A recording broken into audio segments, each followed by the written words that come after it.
Dear students, आज आपण into the wild या पाठाचा दुसरा भाग tracking the panther of Nagarhole यासंबंधी माहिती अभ्यासूया. म्हैसूर जवळील नागरहोल नॅशनल पार्कमधील चित्ता व इतर प्राण्यांसंबंधी माहिती या लेखात दिलेली आहे. शाद जंग यांनी BCRTI म्हणजेच the buffer conflict resolution trust of इंडियाच्या मदतीने केलेल्या विविध कामांचा उल्लेख या लेखात केलेला आहे. CN ट्रॅव्हलर मॅगझिनमध्ये प्रकाशित झालेला हा एक लेख आहे. Let's begin. See page number 59. Part second, tracking the panther of Nagarhole. Tracking म्हणजे शोध घेणे किंवा मागोवा घेणे. पॅन्थर म्हणजे चित्ता. नागरहोलच्या जंगलातील चित्त्याचा मागोवा असे दिलेलं हे या ठिकाणी टायटल आहे. Shaad Jung is a wild life photographer, cinematographer, big cat tracker, man animal conflict resolution seeker and lodge owner all rolled into one. या ठिकाणी अगदी सुरुवातीलाच लेखकाने शाद जंग यांच्याविषयी माहिती दिलेली आहे. हु वॉज शाद जंग? इथं आपण सांगू शकतो he was a wild life photographer. पुढं म्हटलं पहा सिनेमॅटोग्राफर म्हणजे डायरेक्टर ऑफ अ फिल्म. जंगलातील प्राण्यांचे फोटो घेणे, त्यांच्यावरती जे काही असतील लहान लहान व्हिडिओज तयार करणे. यानंतर पुढं म्हटलं पहा जे काही मॅन ॲनिमल यांच्यात जो काही संघर्ष असेल तो संघर्ष मिटवणे आणि लॉज चालवणे, अशा प्रकारचे अनेक कामं करणारा एकच माणूस आहे. तो माणूस म्हणजे शाद जंग.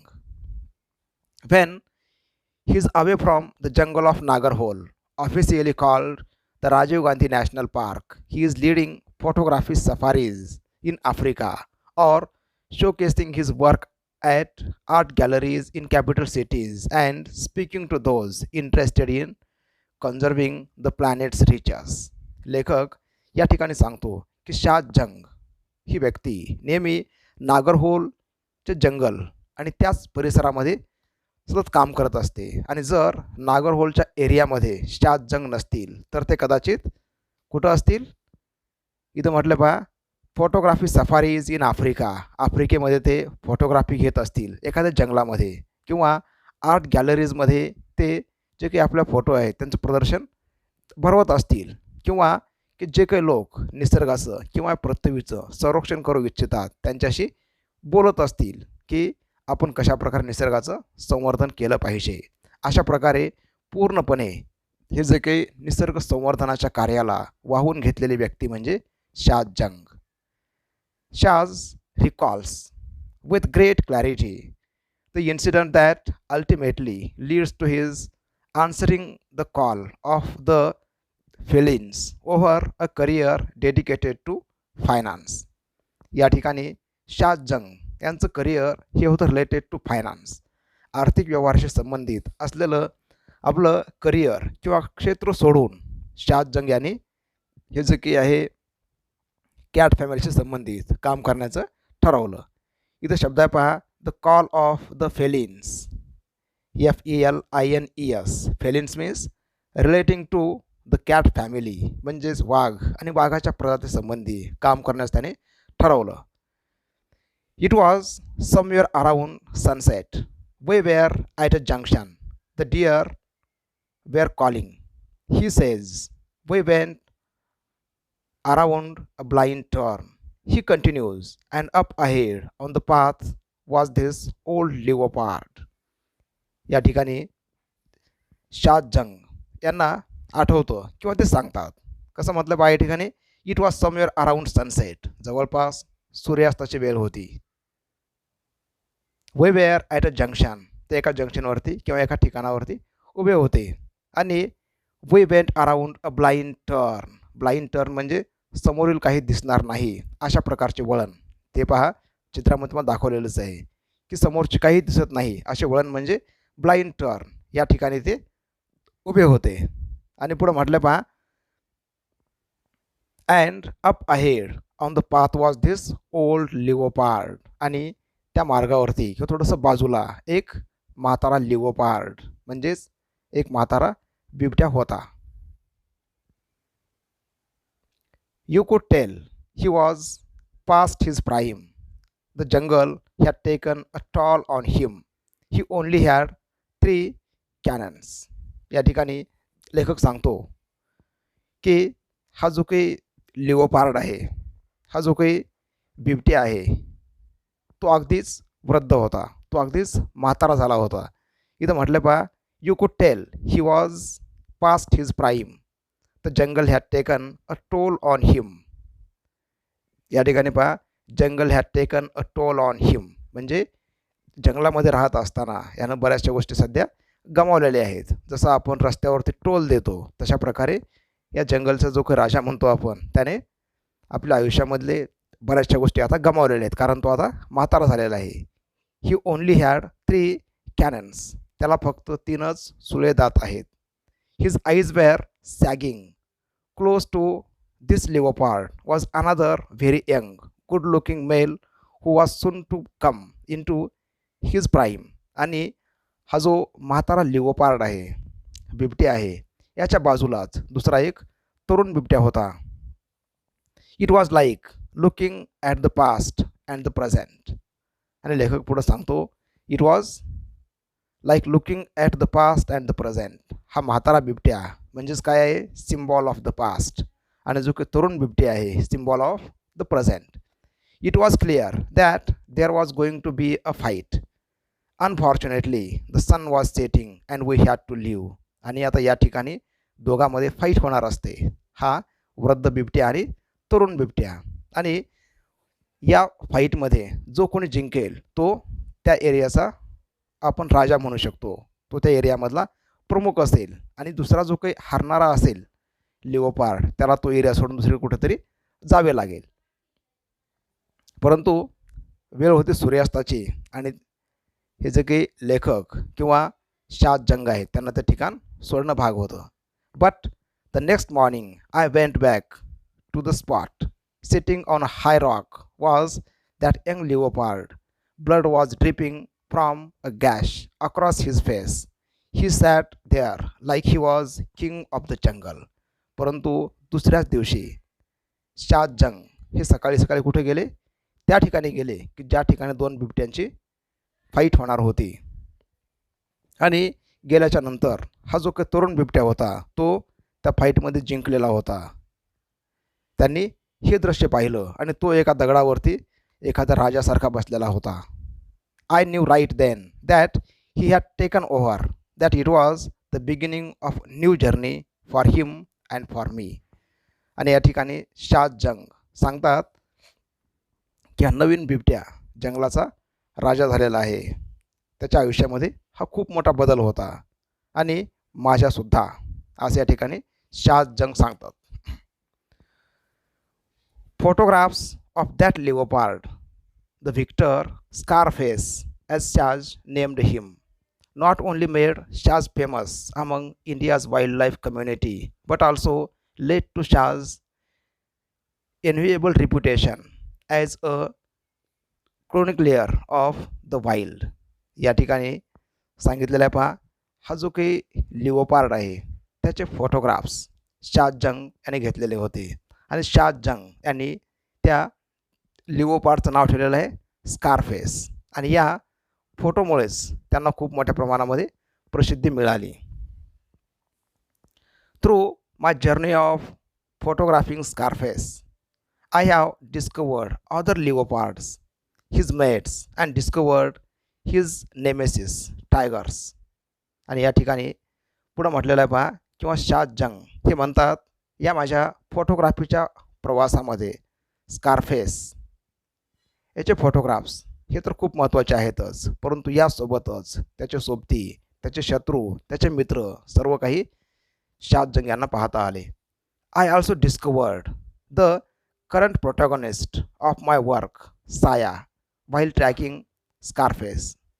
This is the world's first Black Panther, the behavior of which is being documented so intimately on camera by tracking its movements. या ठिकाणी शाद जंग पुढं सांगतात की जे काही प्रोटॅगॉनिस्ट ऑफ हिज वर्क साया, स्कारफेस याला ट्रॅकिंग करत असताना साया नावाचा एक दुसरा चित्ता त्यांना सापडतो. साया हा जगातील पहिला ब्लॅक पॅन्थर म्हणजेच तो एक काळ्या रंगाचा चित्ता आहे. आणि हा जो काही साया असेल किंवा स्कारफेस असेल यांचे अनेक फोटोग्राफ्स जंग यांनी घेतले. So far all the research on the animal has been done through camera traps. Through many months of trial, Shaz has managed to collect precious footage, including that of the animal mating, to piece together the incredible landscape of a Black Panther's life. आणि शाह जंग यांनी प्रचंड मेहनत करून अनेक महिने कष्ट केल्याच्या नंतर त्यांनी अनेक महत्त्वाचे फुटेज, अनेक महत्त्वाची माहिती including that of animal mating संबंधी असेल किंवा इतर ज्या काही ॲक्टिव्हिटीज आहेत ब्लॅक पॅन्थरच्या आयुष्यामधील, या सर्व त्यांनी आपल्या फोटोग्राफीमध्ये किंवा लहान लहान व्हिडिओमध्ये एकत्र केलेले आहेत. Saya, Scarface and Pardus, the leopard that lost to Scarface have also led Shaaz down a different part of discovery. Saya आणि पार्डस यांना स्कारफेस या लिओपार्डने हरवलेले आहे आणि यावरती शाज यांनी अभ्यास केला. Learning about them and the loss of their habitat has led Shaz to create the buffer conflict resolution trust of India. आणि हे जे काही युद्धामध्ये किंवा फाईटमध्ये हारलेले लिओपार्ड्स आहेत यांना तो एरिया सोडून जाणं भाग होतं. They lost their habitat. आणि मग यासाठी शाज यांनी BCRTI म्हणजेच the buffer conflict resolution trust of India याची सुरुवात केली. It's an agency that educates villagers who live on the fringe of the forest on the importance of conservation. We are in the heart of the man animal conflict zone explains Shaaz. आणि हे जे काही man animal संघर्ष आहे हा संघर्ष सोडवण्यासाठी किंवा यावरती तोडगा काढण्यासाठी त्यांनी BCRTIद्वारे काम करणं सुरू केलं. There is no specific buffer zone here around Nagarhole. The core area of the forest ends where the fields begin. आणि शाज हे स्पष्ट करून सांगतात की या ठिकाणी आपल्याकडं बफर झोन नाही, की ज्या ठिकाणी इथं कसं म्हटलं पहा, the core area of the forest ends, ज्या ठिकाणी जंगलाचा अगदी कोर एरिया संपतो तिथंच शेती सुरू होते. आणि यामुळं हे जे काही वन्य प्राणी आहेत ते शेतीमध्ये प्रवेश करतात. In dry season elephant and wild boar incursions in to fields are very common.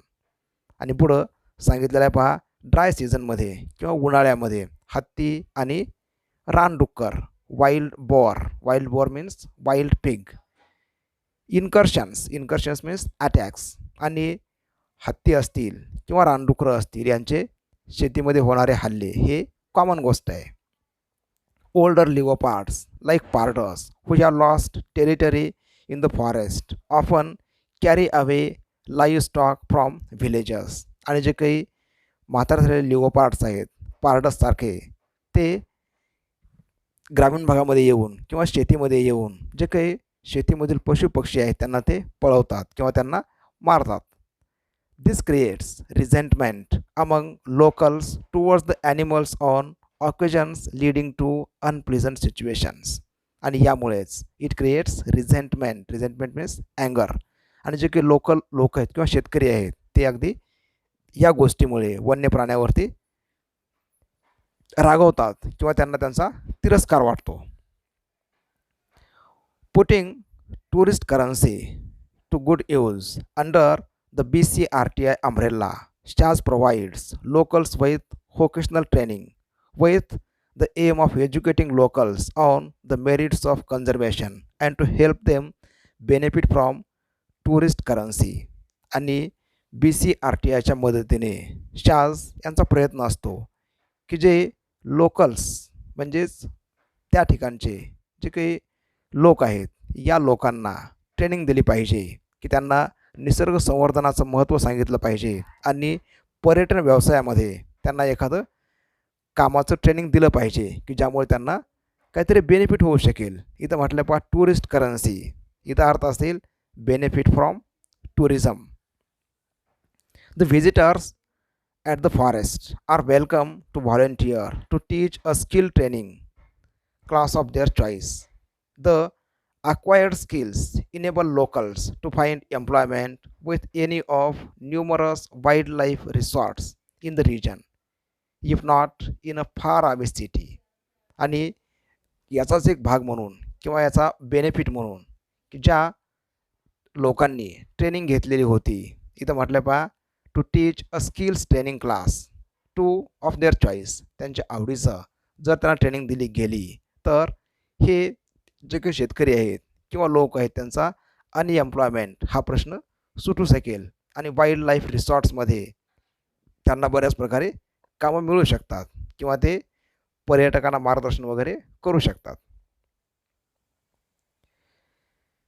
मेदेगौडा is one such local agriculturalist who is trained at BCRTI and is now a certified naturalist employed by the mission. या ठिकाणी लेखक सांगतो की मेदेगौडा is one such local ॲग्रिकल्चरलिस्ट. मेदेगौडा हा एक कृषीतज्ञ होता त्या एरियामधील आणि BCRTI कडून त्यांना ट्रेनिंग दिली गेली आणि जे काही द बिशन रिसॉर्ट आहे या रिसॉर्टमध्ये ते सध्या काम करत आहेत. In the past, I have lost almost 80% of a season's yield of sugarcane to such animal attacks.